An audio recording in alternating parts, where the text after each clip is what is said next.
అరటి రైతు గెలలు పారపోస్తున్నాడు. మొక్కజొన్న రైతు విలవిలలాడుతున్నాడు.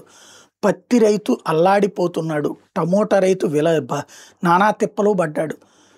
ఓ పక్కన పంట నష్టాలతో తిప్పలు పడుతున్నారు. ఇన్సూరెన్స్ పరిస్థితి ఏంటో తెలియదు. చివరికి ఇస్తానన్నటువంటి డబ్బులు 20,000 ఏకదం ఒకేసారి ఇస్తానన్నటువంటిది 4 దఫాలు ఇస్తున్నటువంటి పరిస్థితి ఉంది. 3 దఫాలు ఇస్తున్నటువంటి పరిస్థితి ఉంది.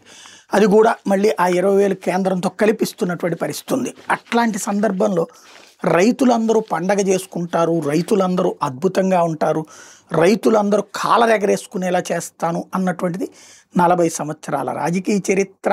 14 సంవత్సరాల పాటు ఆల్రెడీ ముఖ్యమంత్రి, ఇప్పుడు 15 సంవత్సరాలు దాటిపోయినట్టు ముఖ్యమంత్రి చెబుతుంటే కరెక్ట్గానే ఉంటుందా?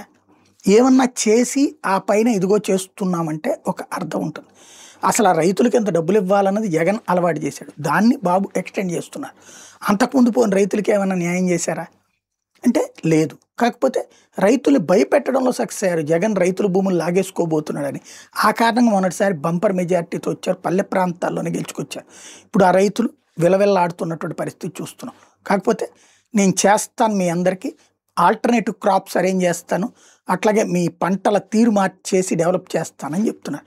మరి ఇన్ని సంవత్సరాల్లో సాధ్యంగా ఇప్పుడు చేయగలుగుతారని నమ్ముతారా? చూడాలి.